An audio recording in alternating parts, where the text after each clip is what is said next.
This is the United Way 211. Rick Porth and Tanya Barrett are here. We're running a little bit behind. We'll go from 12 to 12:30, then we'll break at 12:30 for a short lunch and reconvene at 1. You're lying. I know you're lying. I'm not lying.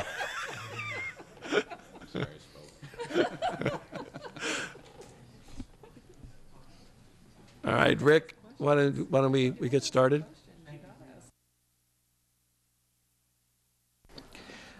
We really appreciate the opportunity to come in this morning and tell our story to you. The work you're doing is obviously really important for the people of the state, and we'll also in the process share some of the lessons we learned along the way. My name is Rick Porth. I'm the CEO of United Way of Connecticut, where 211 is one of a number of services we provide. Tanya Barrett is with me today. She's our Senior Vice President for 211 Health and Human Services. You have testimony in front of you, and we'll go through this as quickly as we can. 211 is a service that's provided actually across the country. About 260 million Americans now are served by 211. It's provided in all 50 states. 37 states have 90% plus coverage. In a large majority of those locations, 211 is operated by United Ways. And we're 24/7, 365 days a year. In the case of emergencies such as the two storms that we're here to talk about today, 211 is intended to relieve pressure on 911 and on emergency response teams by providing an easy-to-remember number for citizens to call for non-emergency needs. And that, in turn, frees up emergency responders to deal with true emergencies.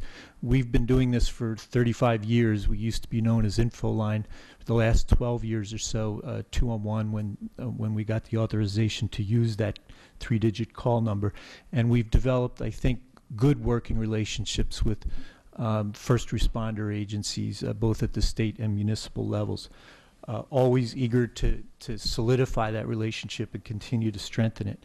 Here in Connecticut and across the country, 211s provide citizens with critical non-emergency assistance, so we can help people find information on evacuation routes and return routes, shelter and housing. We'll talk a little bit more about that in just a minute. Food, social services, family reunification when people are separated, traffic closures, school and work closures, where the gas stations are open and operational, where the grocery stores are open and operational, damage reporting, which we'll talk about some more, and just general information dissemination and rumor control, which there were a couple of during this latest storm too. So across the country, again, in events such as Katrina, Hurricane Katrina and Rita, the tornadoes in Indiana and Missouri, the snowstorms in Denver and Buffalo, and wildfires in San Diego and Arizona, 211s have played an important role in the public emergency response to the needs of citizens, and we've become, we believe, we hope, a critical part of many states' disaster response plans to ensure that people in need are served and get that service when they, as quickly as possible. Here in Connecticut, we were the first statewide 211 in the country when about 12 years ago the Department of Public Utility Control authorized the use by United Way of Connecticut of that 3-digit call number. We provide the vehicle, because we are statewide, we provide the vehicle for coordinated statewide information dissemination and rumor control in emergencies. That's not something that's true across the whole country, but I believe we're lucky here because our state leaders some time ago saw the wisdom in providing a statewide 211 service. So that statewide coordination and communication is especially important during emergencies, and it helps state agencies provide a coordinated message and a way to get word out to citizens on developing events during those emergencies. And it also, we believe, and we work hard at this, we believe that our statewide effort complements local and regional communications efforts, which you've also heard about. We want to start, though, by thanking the governor and his staff, and I really mean this. the state's Division of Emergency Management and Homeland Security as well. We attended all the Unified Command meetings throughout both storms, and frankly, it was impressive to watch state leadership manage the state's emergency response effort. They operated at a very high level, while under a great deal of pressure. I'm going to ask Tanya to talk a little bit more about some of the details of the work on the latest storm. By the way, we did hand in a report from Tropical Storm Irene, which you can refer to at if you'd like. But most of our presentation today is about the last storm. Thank you. So from October 28th through November 9th, immediately following the storm, we handled 6,238 storm-related calls and responded to over 8,000 requests for services. The large majority of those callers were looking for help with shelter and power outages. During the same time, on our 211ct.org website, we had about 38,000 web hits, and those folks were seeking help with the storm response and recovery. During the height of the storm, United Way 211 created a winter storm resource page, again at 211ct.org, and that was continuously updated throughout the storm to provide information on shelters, open gas stations, pharmacies, drinking water advisories, and post-storm safety information. Particularly important was the work that we did with the American Red Cross and the municipalities to be able to maintain the listing of overnight shelters and warming centers. All of this work required a substantial effort by our United Way of Connecticut information services staff, and these are the staff that are responsible for keeping our database, which has about 50,000 programs and services listed up to date every single day. Our information technology staff also worked around the clock to get the reports out in a format that could be regularly updated, and the website at that time was experiencing really heavy use, and so that was a challenge to do that in the midst of the storm, but they worked quickly and nimbly to figure that out. United Way of Connecticut really worked closely with Homeland Security and a number of different state agencies during the storm to disseminate the necessary information. And some examples of that are Department of Consumer Protection shared information with us to share with the public on the gas stations and pharmacies and supermarkets that were open. That information was available when people called in, but also it was available on our website at 211ct.org. The Department of Public Health shared information on nursing homes, mass sheltering, and carbon monoxide poisoning safety tips, which we also posted and shared over the phone. The Department of Insurance asked us to provide links to all of the insurance claims companies in the state, and we did that also on the web and over the phone. So Rick is going to talk a little bit more about what we did behind the scenes to support the effort at the EOC. So as I mentioned before, we helped to staff the EOC when it was activated by the governor and Demis, and we provided regular reports at the 2 or 3 a day meetings that the governor chaired, and it was really gratifying to see how the process worked. And in the early hours after the storm, as we made our report, more and more different state agencies who were represented in those meetings understood how our function could help them get the word out in a coordinated way, so that, and people, residents of the state could know that they could dial 3 simple numbers, 211, or go to our website and have access to information from many different state agencies. And the state agencies took advantage of that, actually in both storms, and we began to build up over time the amount of information we were sharing. During all of this, actually in both storms, we lost our power too.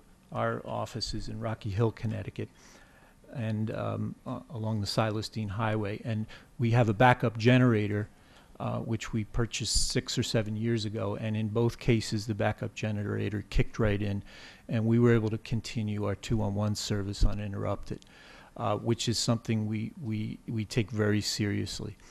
The new generator generated enough power to power up about 20 workstations, which frankly wasn't enough at that time to take to handle the volume of calls coming in. But picture this: we were able to power up 20 additional workstations, but we couldn't provide the power to provide heat in the building or to provide, frankly, adequate lighting. We had people in our call center wrapped in blankets, wearing woolen caps, taking these calls uninterrupted during and in the hours after the storm. Rick, just I usually don't interrupt, but how many power stations would you have operational without normally? I'll let Tanya answer that. Yeah, normally, to handle our normal call volume, we have about 20 to 25 call specialists on during our first shift, but because we're 24/7, during second shift, we have another between 10 and 12 staff who support that, and then overnight, it's between 3 and 4, depending on what day we're able to predict what our call volume is going to be like and staff accordingly. When we know very high numbers of calls are going to come in the door, we can staff up. For example, last week and the week before, while we were taking calls for the NU Disaster Relief Fund, we probably had 45 call specialists working. We nearly doubled the size of our typical staffing during that time. So, to give you a sense of, and that was all we could accommodate given the space that we have available. We couldn't have added more than that. So we had people working under these conditions up until Wednesday. We're very proud of the way they stepped up, and that's the kind of people we have working for us. They were there, they braved the storm themselves, they left situations at home with their own families that were difficult, and they stayed with us, worked very long hours, and helped us to accommodate as many people as we could in the call center. On that Monday after the storm, because of the tremendous volume of calls, we were able to add a second generator, a portable generator, which we brought in and hooked up, and that enabled us to add about another 10 workstations in 211 to handle the call volumes. It did not enable us to heat the building or to provide additional lighting. So in spite of those ongoing conditions with the extra workstations on Monday, Halloween, we took 2,600 calls, which was an all-time record for us in 211 over a 35-year period. And we couldn't have done it without our 211 leadership and staff really stepping up to help people from across the state who were calling in for help. There are charts attached to your testimony where you can see day to day the volume of calls and web visits, and it'll give you an idea of the amount of service we were providing. And I just want to echo that our staff, really our special staff who are on a mission to help people in Connecticut, they do this every day, but they step up above and beyond during times of disaster. So we really want to make sure that we thank them all for their hard work and dedication. After handling record call volume on the 31st, we also were called upon to support some other post-recovery work on behalf of the Department of Social Services and the Governor's Office. And so call volume continued to come in on storm-related calls, but then we also helped folks who were on the SNAP program, the food stamps program, who needed assistance because they had lost all of their food due to the power outages. And so the Department of Social Services asked us to collect contact information from people, send all of these folks an affidavit so that they could attest to their losses in writing. And we handled the mailings and had handled about 7,000 requests for the SNAP reimbursement. The deadline was actually November 19th, and so we're still getting the return affidavits back in the mail currently. Also, at the request of the Governor's Office, we were asked to collect storm damage information in connection with the NU and CLMP fund, Disaster Relief Fund. And we then shattered our records that we had set on October 31st with that 2,600 call volume, and actually handled 3,350 calls in one day. And actually every single day we were breaking a new record for daily call volume. Also on our web, we were seeing that websites were increasing, and it really caused us to bring in a lot of additional staff, not just call specialists, but our IT staff. We needed additional IT support to make sure that our system was robust enough to handle the amount of traffic that was coming in. And, you know, again, here our IT staff were innovative in implementing processes that were necessary to make this happen. In addition, we used our interactive voice response system, which is part of our phone system, and IVR is called, to take some of the calls that were strictly for information and provide that information up front in a pre-recorded message, so that people didn't have to wait. They could hear that recording and then stay on the line if they wanted to talk to a call specialist. And that was in an effort to cut down on some of the wait time that folks experienced. So our call volume at the peak, which was November 17th, was 3,350. That's 3 times our normal daily average call volume. Our websites, there was a day when we were at 14,470 web hits, and that's 7 or 8 times higher than our normal call volume. As of November 27th, for the CLMP fund, we actually handled over 50,000 requests, and we went through a survey with these folks as they called in and documented their losses and how long they were out of power. And callers could do this over the phone, but they could also go directly to our website and fill in the survey. And that information will be transferred over to CLMP, and the folks who reported through us will be able to be eligible for the service without reapplying, as long as they were eligible in terms of the length of time that they needed to be without power. To accommodate this very large growth in volumes, our IT staff actually, in addition, had to increase our trunk lines, our T1 lines. We had to get 2 sets, actually, of additional T1 lines into our building to be able to even handle the incoming call volume that was coming into the building. In addition, they diagnosed and corrected a problem which was slowing down access to our website due to the volume of traffic, and we just had all hands on deck during the whole event. So despite all of these efforts to ramp up our capacity, many people that were calling into 211 still experience large queues and extended wait times. And with the help of the governor's office, we sent out advisories to the public to notify people of the wait times, to encourage them to call during some of the after hours, which were a little bit less of a wait, and also to use our website.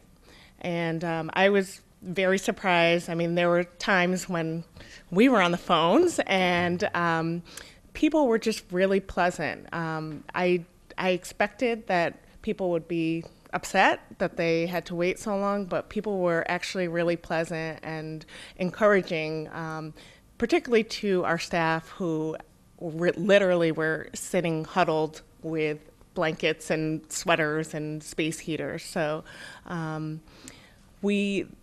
our experience with these call volumes did provide some lessons learned, and we are already working on preparing for the next emergency, but we know that we are going to need some things which require help from the state, and Rick is going to talk a little bit more about those lessons. And I'll do this quickly, but it really was a learning experience for us, both storms actually, and we were able to fix some things between the first storm and the second storm internally, but especially in this latest one, and frankly, especially with the calls and the web visits for SNAP and the NU Disaster Fund, we learned a few things. One, hopefully you're hearing in this testimony that whenever we can, we try to use the technology to simplify access for people to services and supports that they may need, not only during emergencies, but all year long.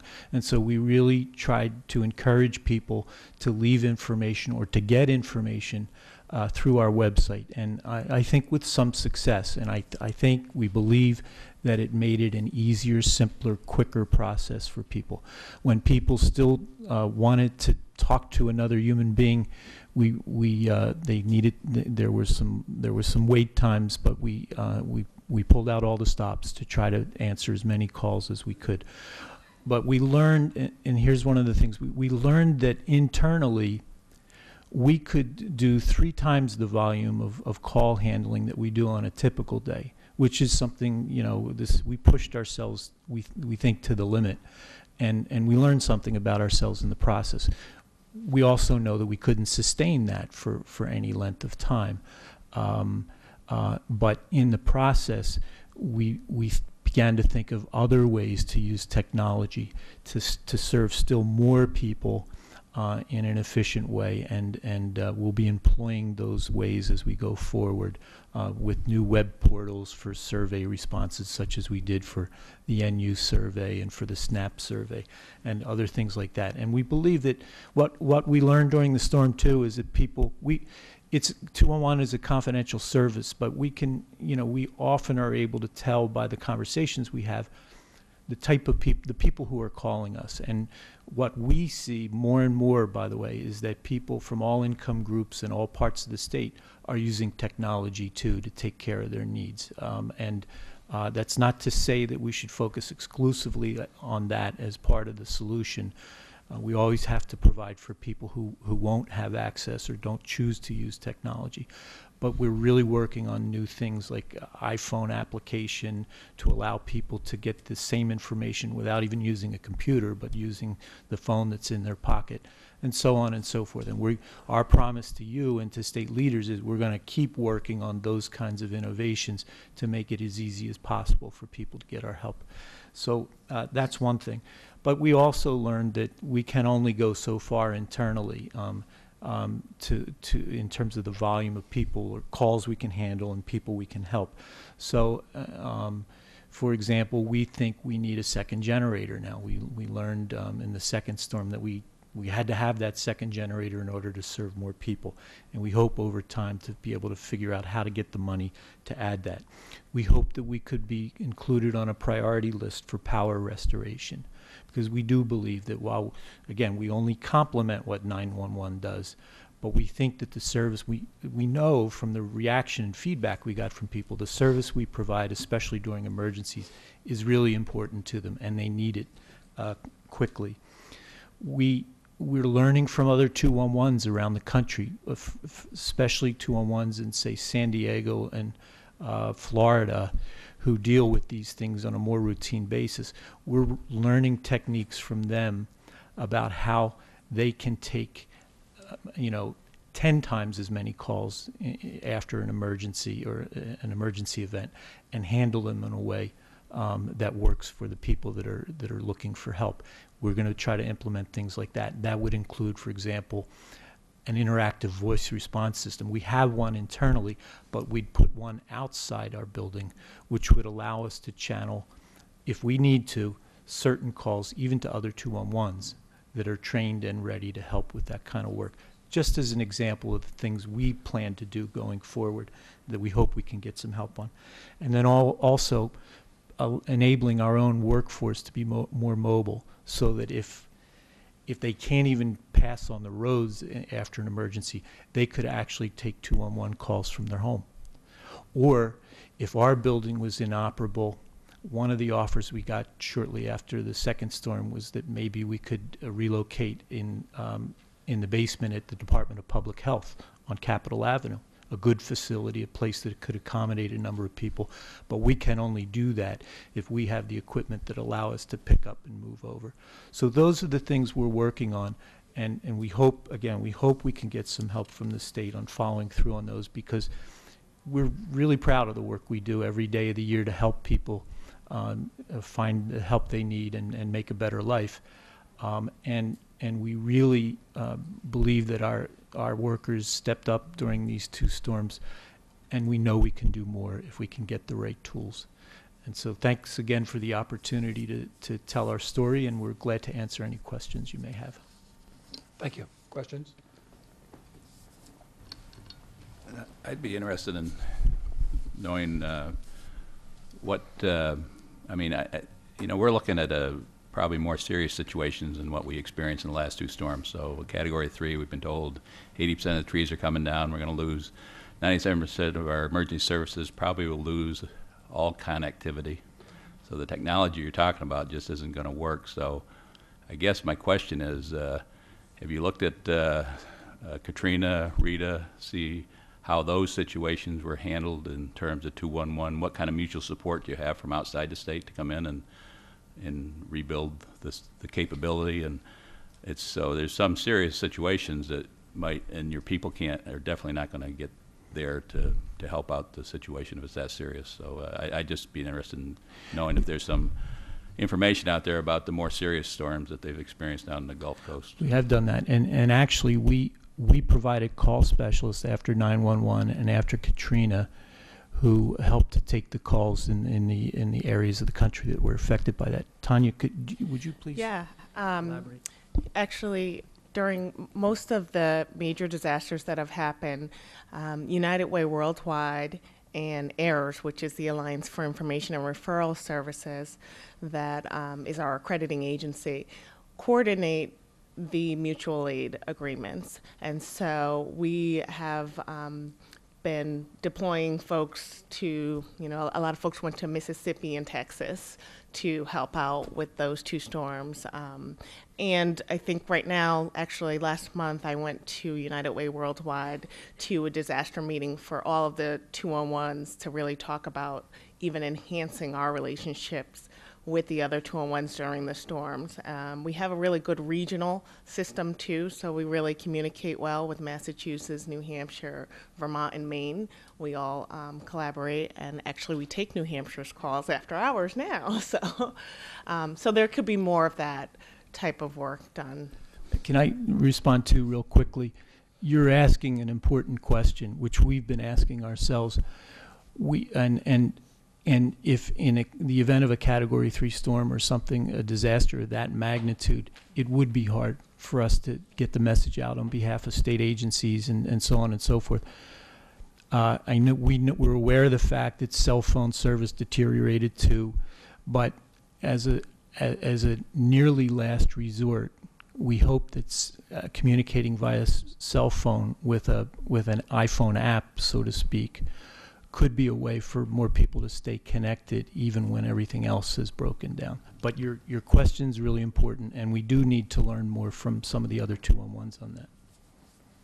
Well, the cell phone towers may be down as well, but I think you could be very effective. I mean, it might take some training of our public in the days leading up to a storm. Normally, Category 3 we know about days ahead of time, unlike the snow. Well, we won't talk about the snowstorm, but maybe we knew more and we let on. We were just hoping for the best in that one. But Category 3 will certainly get our attention, and we saw this one dissipating as it came up the coast, but one that's not dissipating, it'd be very effective to have a robust 211 the 3 days ahead, you know, with calls to the public in a place where they can get information.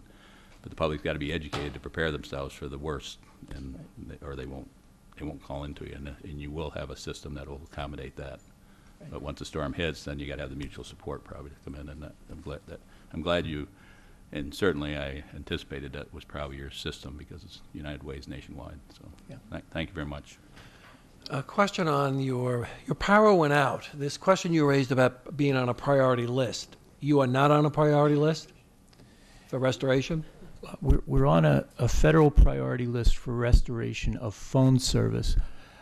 We're not aware of whether or not we're on a priority list for restoration of electric power.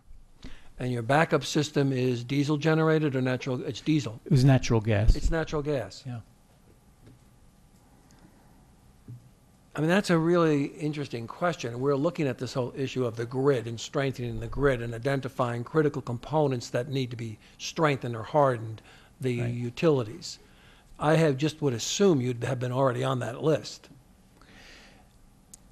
If we are, we're not aware of it. And maybe Okay. the thing to do is just to verify whether or not we are, and that would be a big help to us. If we're not, and not complaining, we got our power restored within a few days, but frankly, it would have been easier for us to serve more people and to do it, you know, in a better environment, had we had the power restored sooner.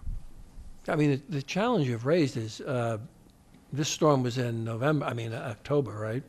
If this had been in January, when the temperature is 10 above zero, you have a problem. You have your workstations operational, but you have no heat.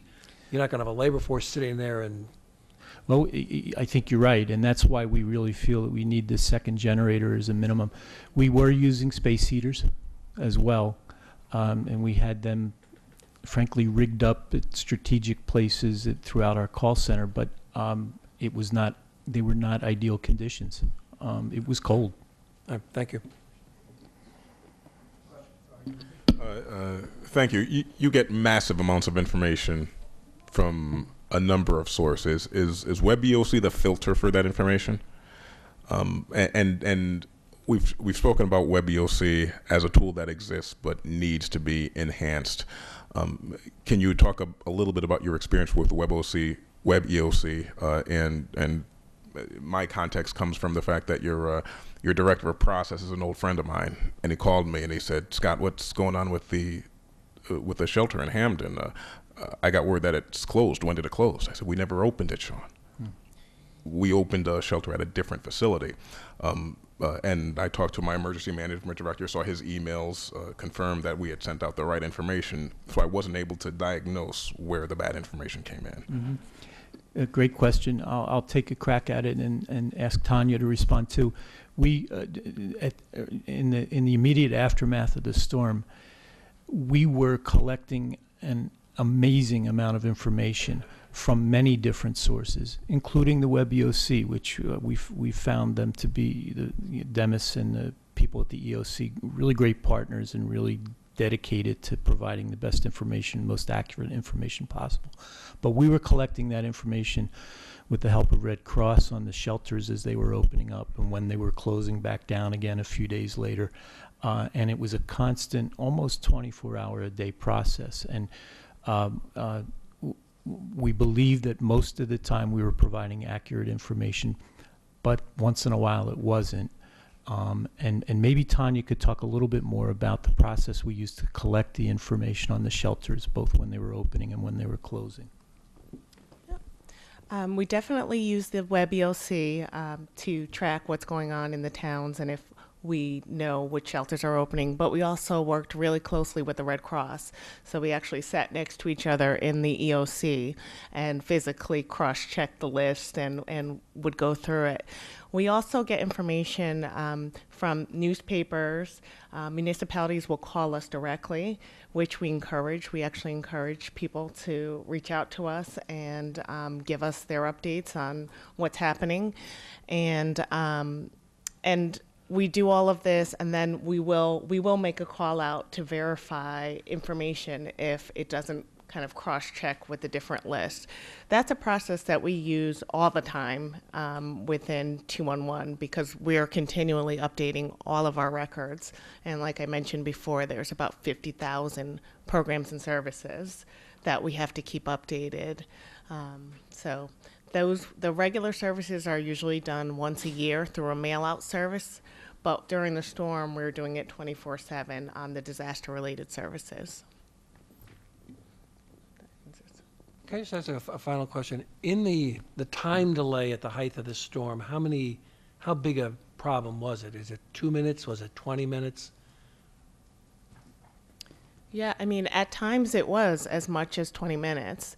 There were definitely times when the volume just really peaked, and we could track and pinpoint those times actually to the times when the governor was making press announcements when we would get the surges. So again, like Rick said, we did our very best to anticipate, you know, the 6 o'clock news, 11 o'clock news, all of those peak times that we were going to get flooded. And so that happened during peaks, and then it would die down. Could we get recommendations from you on this, though? Because I think it's very frustrating to the public. You know, the governor goes on, then they call 211, and it's 20 minutes holding. We also have looked at Florida very carefully and San Diego. It's funny you mentioned those two places. And they did indicate to us on this was an issue for them after 204, 205 hurricane season. But they did really stress that they have that their system works much bigger on these kind of storm surge calls. I don't quite know what they did technically, but could you look at that and get back to us about what that would be and what the impact then would be for Connecticut in terms of this time frame of We appreciate delay? the opportunity to do that. We would be glad to. The one idea that I mentioned about having an interactive voice response, a traffic cop, so to speak, outside our building, which could, when the call volumes go through the roof, many times what we would typically accommodate, it can help us do a couple things. It can help us sort and take the most. So that's essentially a recorded message. Are you calling about X or Y? Press button 1, 2, or 3. Is that how that works? That's what a typical IVR would do. But Right. as I understand the technology, there are companies that provide this service virtually before it even comes into an organization like ours. And other 211s have started to use them recently to channel those huge number of calls to other 211s, for example, during Okay. peak periods like that. If we could get the funding, I think we could implement something like that. That would, and Well, why don't you give us just a short sheet on, you know, what it would do and how much it would cost, so we have it, then we can look at it. thank you very much. We'd be glad to do that. Great. Other questions? Well, thank you very much for coming, and thank you for all the good work you did. It was extraordinary effort. Thank you very much. Thank you. All right, we'll break. Ted. Okay, you got 20 minutes. We'll return at 1:05. Okay, so we've run 5 minutes late. Thank you. I know you don't like